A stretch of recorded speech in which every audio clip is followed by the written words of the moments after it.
Лера уже заканчивала мыть посуду, когда намыленная тарелка выскользнула у нее из рук, упала на пол и разлетелась на множество мелких осколков. В кухне появилась мать. «Господи, в кого ты такая безрукая? Чего ж уже проще помыть посуду? Но даже этого тебе нельзя поручить. Подмети и как следует вымой пол, чтобы никто не укололся и не поскользнулся». Лера сгребла осколки в совок, высыпала в мусорное ведро. Потом протерла пол. В кухню снова заглянула мать. «Кухню вымыла, так уж и коридор бы помыла. Никакого соображения нету. За что нам с отцом такое наказание?» Сначала Лера обижалась на маму. Ей неприятно было слышать в свой адрес эти слова: неумеха, безрукая, растяпа, криворучка и прочие, которыми мама постоянно комментировала все действия дочери. Но потом она привыкла. Когда мама начинала ругаться, Лера представляла, что между ней и мамой стоит толстая стеклянная стенка, и мамины слова, как упругие мячики, отскакивают от этой стенки, не задевая девчонку. Вот и сейчас Лера, присев на корточки и втянув голову в плечи, протирала пол в коридоре. «Ты посмотри на ботинки, они же грязные, а ты их ставишь на чистый пол. Протри!» Снова послышался голос мамы. Лера послушно протерла ботинки отца, туфли мамы и свои кроссовки. «Ну, слава богу, не прошло и года», прокомментировала мама. «Иди уроки делай. С твоей внешностью на замужество рассчитывать нечего. Так хоть образование получи, а то будешь у нас на шее всю жизнь сидеть». Лера ушла в свою комнату и плотно закрыла дверь. Все уроки она сделала еще днем. Сейчас с работы придет отец, маме будет не до нее, и она сможет спокойно почитать.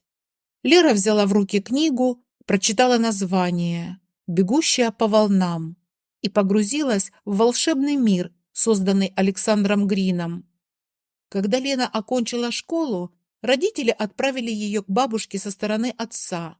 У Анны Ивановны давно были проблемы с сердцем, и в последний год она стала чувствовать себя несколько хуже. «Поезжай к бабушке Ане, хоть на что-нибудь сгодишься, поможешь ей. А если получится, то, может, поступишь куда-нибудь учиться. Хоть я сомневаюсь, что в столице твой провинциальный аттестат с отличием произведет на кого-нибудь впечатление». Но Лера поступила, и не куда-нибудь, а в медицинский институт. Она успевала и учиться, и ухаживать за бабушкой. Окончив учебу, Лера стала врачом-стоматологом. Бабушка, к сожалению, не успела порадоваться успеху внучки. Анны Ивановны не стало в тот год, когда Лера заканчивала обучение.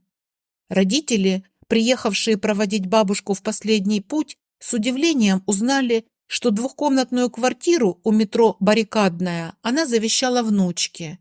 Спорить они не стали. «Ну, пусть хоть квартира у тебя будет», — сказала Лере мама. «Останешься без денег, сможешь обменять на какую-нибудь студию на окраине». Самостоятельную жизнь девушка начала с того, что устроилась на работу в обычную стоматологическую поликлинику. Она отработала там уже 2 года, когда ее пригласили в частную клинику. Зарплата здесь, конечно, была значительно выше, и требования к работе тоже. Но главное случилось примерно через месяц. К ней на прием пришел молодой человек. Лера отнеслась к нему как к обычному пациенту, вылечила больной зуб и назначила следующий визит через 3 дня. Однако он ждал ее уже этим вечером у выхода с букетом цветов. Они стали встречаться. Игорь был старше Леры на 7 лет и сразу стал опекать ее. Он был внимателен и заботлив. Почти сразу ввел ее в круг своих друзей, которые встретили ее приветливо, правда, несколько снисходительно. «Лерочка, вы с Игорем такая чудесная пара, выходите за него, даже не раздумывайте», сказала однажды Алиса, жена одного из друзей Игоря. «Но Игорь не делал мне предложения», смутилась Лера.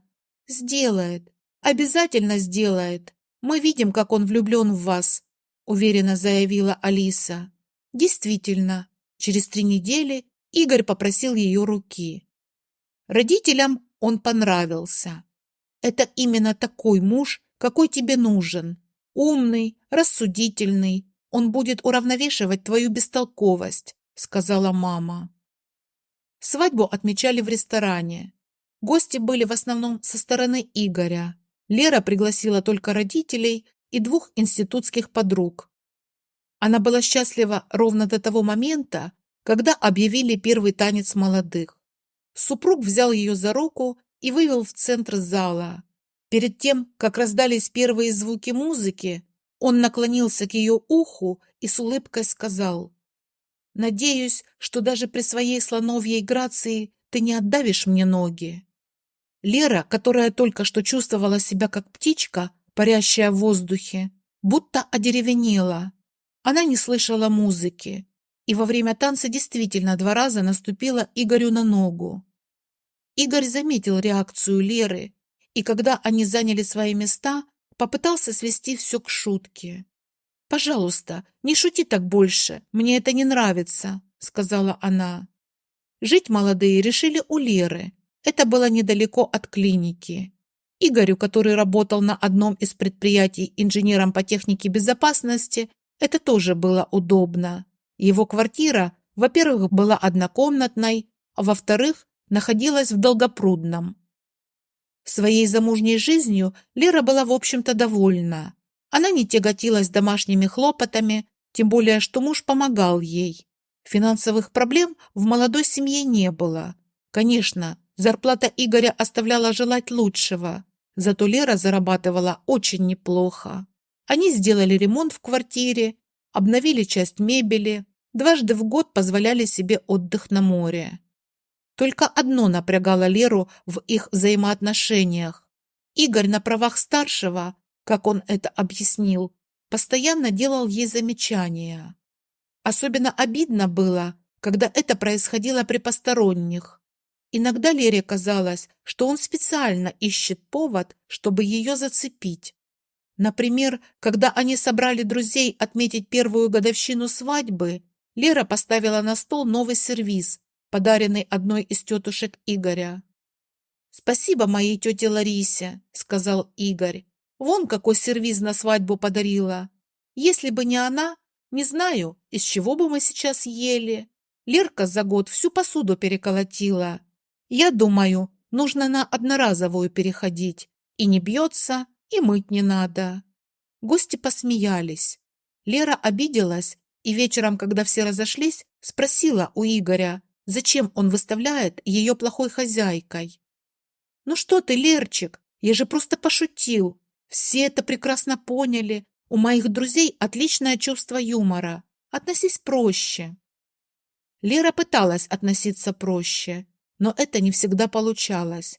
Когда Игорь называл ее растяпой и бестолковой, пока она, стоя перед дверью квартиры, искала в сумочке ключи, она терпела и молчала. Но как-то один из его друзей задал вопрос о том, когда они займутся решением демографического вопроса. Игорь ответил: «Это пока не про нас. Дети – это ответственность. А из Лерки какая из нее мама? Разве ей можно дитя доверить? Будет купать, в ванной утопит». Вечером Лера устроила мужу первый скандал. «Мне надоело слушать, как ты выставляешь меня дурой», – заявила она. «Еще одна такая шутка, и я подам на развод». Игорь извинился, пообещал, что такое больше не повторится. На следующий день он пришел домой с букетом ее любимых лилий. И действительно, он держался довольно долго. Однажды, когда они уже были женаты около 3 лет, Лера поделилась с мужем радостью. Ей предложили пройти аттестацию и получить 1-ю квалификационную категорию. Для молодого врача, отработавшего чуть больше 5 лет, это большой успех. «Сейчас меня отправляют на курсы. Потом надо будет пройти все тесты и собеседования. Если получится, зарплата будет больше», — радовалась Лера. «Не говори гоп, пока не перепрыгнешь», — перервал ее Игорь. «Вот если сумеешь пройти, тогда будем радоваться». у Леры все получилось. Перед Новым годом она принесла домой копию приказа и аттестационный лист. «Сейчас вставим в рамочку и будем показывать всем гостям», – пошутил Игорь. В рамочку не вставил, но гостям показал. После того, как по телевизору прозвучало новогоднее поздравление и гости отдали должное холодным закускам, Лера, пытаясь уместить на столе блюдо с горячим, случайно опрокинула бокал. Он был пустой и даже не разбился, а просто упал. Игорь подхватил его и предложил поднять бокал из-за врача первой категории, свою жену. Выпив, он повернулся к Лере. «Уважаемый врач первой категории, скажите, пожалуйста, а что делать, если у человека руки растут не там, где у всех, а метром ниже, и все, до чего он дотрагивается, падает и даже разбивается?» После этого он обратился к гостям. «Представьте себе, вы придете к такому врачу первой категории, а он своими нежными ручками вам не зуб просверлит, а глаз. Что делать?» Многие засмеялись, но не все. Лера смотрела в смеющиеся рты. В некоторых из них были поставлены ею пломбы. Ладно, их она простит. Сохраняя на лице приветливое выражение, Лера сменила гостям тарелки и подошла к мужу. «Игорь, я очень плохо себя чувствую. Все для чая и кофе на столе в кухне. Торт в холодильнике. Я пойду прилягу». «А как я тут сам?» «Ничего, женщины тебе помогут. Мне действительно плохо. Пойду лягу, иначе придется скорую вызывать». Лера ушла в спальню, взяла беруши. Удивительно, но минут через 10 она заснула. На следующий день Игоря разбудил звук работающего пылесоса. Он вышел из спальни. Стол был убран, посуда вымыта. Лера чистила ковер. «Ты чего в такую рань расшумелась?» Позевывая, спросил он. «Какая рань? Уже скоро 12», — ответила Лера. Игорь заметил в прихожей 2 больших чемодана. «Мы куда-то уезжаем?» — поинтересовался он. «Я? Нет. А ты уезжаешь». «Куда?» — удивился Игорь. «В Долгопрудный». Через 2 часа после того, как Игорь после долгих разборок, обещаний и клятв все же покинул ее квартиру, Лере позвонила мама. «Ты что, совсем с ума сошла? Мужа выгнала? Где ты теперь себе такого найдешь?» «Такого я себе точно искать не буду», — ответила Лера. «Вот как ты была глупая, так и осталась», — возмущенно заявила мать. «Нет, это я раньше глупая была, а сейчас поумнела. Поэтому и выгнала Игоря», — сообщила Лера. «А на что ты жить будешь?» — спросила мать. «На нас с отцом не рассчитывай». «Я и не рассчитываю. Я зарабатываю в месяц больше, чем вы с отцом вдвоем за 3 месяца. Не пропаду», — сказала Лера и выключила телефон.